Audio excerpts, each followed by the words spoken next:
हमारा आज का हॉट इशू एआई ने एंट्री लेवल जॉब्स ख़त्म करना शुरू कर दी। कुछ इंटरनेशनल लोगों के मुताबिक, फॉर एग्जांपल एंथ्रोपिक के चीफ एग्जीक्यूटिव ने कहा है कि फाइनेंस, टेक, लीगल और काउंसलिंग इंडस्ट्री में तकरीबन हाफ जॉब्स ख़त्म हो जाएंगी एआई की वजह से।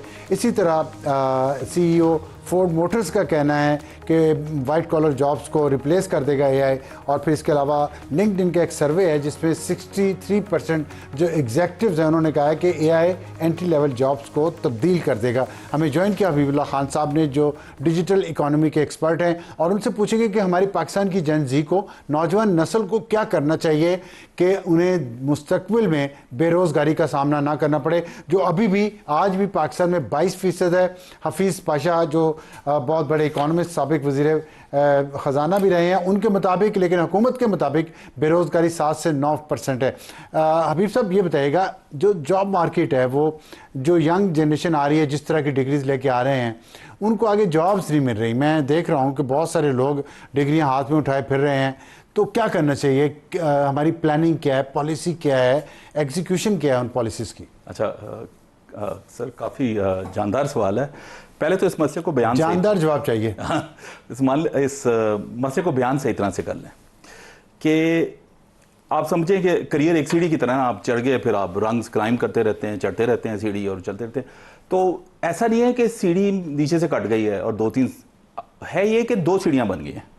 अगर आप पुरानी सीढ़ी पे जाएंगे बहुत मुश्किलात होंगी, नई सीढ़ी पे जाएंगे तो बेनिफिट्स बहुत है। ठीक है ना। अगर आप देखें तो पुरानी सीढ़ी कौन सी, नई कौन सी? ये पुरानी सीढ़ी वो है जिसको एआई ने खा लिया, जिसके जॉब्स को, स्पेशली जो है ना, जो एंट्री लेवल पे हैं, जो फौरन ही आप शुरू करते हैं कॉलेज से निकल के, यूनिवर्सिटी से निकल के। और जो दूसरी सीढ़ी है, ये जो बात उन्होंने की है, टेक की है, फाइनेंस की है, इसके अंदर भी इसके अंदर भी जरा इसमें थोड़ी सी नुआंस की जरूरत है। देखें, अगर आप एआई को इस्तेमाल करके अपने आप को बेहतर कर सकते हैं तो आप दूसरी सीढ़ी पे जा रहे हैं। तब आपकी तनख्वाह में भी 60% ज्यादा इजाफा होगा। ठीक है। और अगर आप फ्रीलांसर हैं, अपवर्क जैसी जगह पे जहां हजारों पाकिस्तानी फ्रीलांसर्स जिन प्लेटफॉर्म पे हैं, वो भी कोई 50%, 45 से 50% ज्यादा कमा सकते हैं। मतलब आप पुरानी सीढ़ी पे भी आपको एआई इस्तेमाल करनी पड़ेगी। बिल्कुल करनी पड़ेगी और करनी चाहिए। हाँ, लेकिन इसके अंदर भी जरा दर्जात है। ठीक है जी। ओके। अच्छा, अब एआई कई जगहों पे नहीं जा सकती या उसको टाइम लगेगा जाने में। तो सबसे पहले हम तो ये सोचेंगे वो जगह कौन सी हैं, ताकि हम बच्चों को अभी से ना उसकी ट्रेनिंग करना शुरू कर दें, या जिसको कहीं नौकरी मिले वो सोच समझ के करे। अगर एक बंदा, उसके बाद 3 नौकरियां हैं, उसको उसमें से एक चूज करनी है, तो वो कौन सी चूज करे और क्यों, इसके ऊपर जरा बात करते हैं। देखें, एआई जो है ना, जहां जहां रेगुलेशन ज्यादा होती है ना, वहां वहां इनोवेशन कम होती है, वहां वहां एआई का इस्तेमाल भी कम होता है। तो there is no easy way to say this. Government के जॉब्स अच्छे, ठीक है जी, गवर्नमेंट में इतनी रेगुलेशन होती है, इतनी ओवरसाइट होती है कि वहाँ एआई के टूल्स का घुसना जरा मुश्किल है। ठीक है जी। दूसरा ये कि बैंक्स में बहुत कंप्लायंस होती है, बहुत रेगुलेशन होती है। उसके बाद टेलीकॉम, और उसके बाद ये हॉस्पिटल वगैरह, हेल्थ केयर जो होगी, राइट। तो इन एरियाज में ना एआई को जरा टाइम लगेगा घुसने में।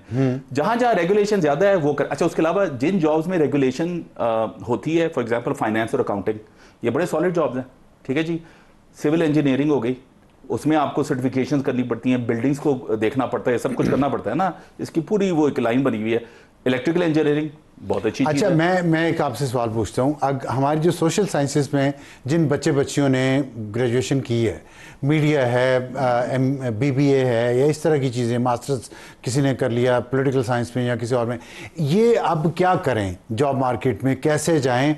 और अगर इन्होंने जाना है तो एआई के साथ ये कोई कोर्सेज करें, कोई डिग्रियां करें, क्या करें, ये बताएं। इस वक्त आप अगर आप वालिदैन हैं और आप कह रहे हैं कि मैंने अपने बच्चे को, ये जो नई दुनिया आ गई है इसमें मैं चाहता हूं कि वो सही रहे, आप उसके लिए सिर्फ एक चीज कर सकते हैं। आपने उसको एक लैपटॉप लेके देना है, आपने उसको एक स्टेबल इंटरनेट कनेक्शन लेके देना है, और आपने उसको पेड सब्सक्रिप्शन लेके देनी है किसी एआई टूल की जो $20 वाली होती है। ठीक है। और वो समझदार निकला और आपके पास आप कर सकते हैं तो $200 वाली, लेकिन $20 के ऊपर बात करते हैं। ठीक है जी।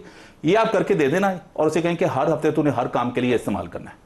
हर काम से मुराद हर जो भी आप काम कर रहे हैं, चाहे होमवर्क कर रहे हैं, चाहे आप रिसर्च कर रहे हैं, चाहे आपको बॉस ने कोई काम दिया वो कर रहे हैं, ठीक है जी, आपने इस चीज को इस्तेमाल करना है, ठीक है जी। ये सबसे ग्राउंड लेवल का एक फाउंडेशनल ब्लॉक है, ये करना है। उसके बाद आप इन इंडस्ट्री में चले जाएं जिनकी मैं बात कर रहा हूं। एक ही तो हमने बात कर दी कि जहां रेगुलेशन ज्यादा है, उसमें एक और भी बड़ी जबरदस्त चीज है कि जहां जहां भी आपके अंदर कोई सिस्टम्स आ जाए ना, और या पहले उसके बाद जहां ट्रस्ट की जरूरत है, तो ट्रस्ट एआई रिप्लेस नहीं कर सकती। तो जहां भी केयर देनी है ना एल्डरली को, नर्सिंग वगैरह, ये बड़े अच्छे जॉब्स हैं, ठीक है जी। अच्छा, ये जो आपकी प्लम्बर वाले जहां आपको हाथ से काम करना पड़ता है ना, और वैल्यूडेशन है सर, ये बहुत जबरदस्त जॉब है। मैं कहता हूं इस वक्त नैफटेक जो है ना, उसका आपको 10 गुना बजट कर देना चाहिए। वो तो स्किल सेट हो गया, वो उसका एआई से कोई ताल्लुक तो नहीं। उसका है, क्योंकि वो पैसे कमा सकता है। देखिए एआई क्या है, एआई आपको पैसे कमाने से रोक सकता है। हम तो यही बात कर रहे हैं ना कि जी आप नौकरी कर रहे थे, अब नौकरी नहीं कर सकते। जो बंदा प्लम्बर है, जिसको एसी ठीक करना आता है, वो फिर भी पैसे कमा लेगा ना, और बाहर जाके कमाएगा, ठीक है जी। तो ये बड़े अच्छे जॉब्स हैं, इनके अंदर इनके ऊपर तवज्जो देनी चाहिए। अच्छा, और एक चीज ये भी होती है सेल्स। अब आप देखें कि मैं और आप जहां भी जाएंगे, हम तो एक सैलरी लेते हैं ना, तो हम तो एक कॉस्ट है। जो धंधा लेके आता है वो बंदा कौन है? जो सेल करके आता है। अच्छा, सेलिंग की कोई डिग्री नहीं है, लेकिन जो बंदा है जो तेज बोलता है, जो लोगों को परसुएड कर सकता है, ये वाले जॉब्स हमेशा इंपॉर्टेंट रहेंगे, क्योंकि जितनी बड़ी डील होगी ना, उतना ये उसमें कम होगा। अगर आपने किसी को कंप्यूटर या सर्वर बेचे या स्टोरेज बेची है $3 मिलियन की, तो वो तो एआई नहीं बेचेगा ना, वो आप जैसे कोई बंदा जाएगा 6-7 मरतबा मिलेगा, प्रेजेंटेशन नहीं। तो आपका मतलब ये है कि एआई के बावजूद जॉब्स मार्केट रहेगी। मैं समझ गया हूं। मेरा क्वेश्चन, मैं दूसरी सीढ़ी की बात कर रहा हूं। हाँ, उसमें सेल्स भी है, उसमें केयर वाले जॉब्स भी हैं जो हेल्थ केयर से रिलेटेड है, उसमें रेगुलेशन वाले। नई सीढ़ी की बात करें, पुरानी की? नई की बात करें। नई में। अच्छा, केयर भी है। केयर भी है ना। देखिए लीजिए, अगर आप आप ओल्ड हैं या आपको लॉन्ग टर्म डायबिटीज है या कोई इस तरह की चीज है, और इस तरह के जो डॉक्टर वगैरह हैं, ये तो रहेंगे। तो आपके ख्याल में नई जनरेशन को किन फील्ड की तरफ ज्यादा फोकस करना चाहिए? उनके वालिदैन को भी बताएं, लेकिन आजकल तो डायरेक्ट उन्हें बता दें तो अच्छा है। वो खुद ही वो मैंने वो अर्ज किया ना कि सर देखें, इस वक्त टेक से रिलेटेड जो भी फील्ड्स हैं, इसके अंदर भी जरा मैं 2 दर्जे हैं। अगर आप कंप्यूटर साइंस में अच्छे नहीं है ना, तो ना करें। मैं सच्ची बात बता रहा हूं, ठीक है। क्योंकि जो टॉप 25% है, जो ऊपर के 25% हैं, वो बच जाएंगे। जो नीचे 75% है ना, वो उड़ जाएंगे, ठीक है जी। क्योंकि जो बेसिक कोडिंग है ना, जो आप करते हैं, जो आप बेसिक जाके हम गुरुवत बेचते थे कि $30 का इंजीनियर हमसे ले लो, ठीक है ना, वो टाइम जाने लगा है।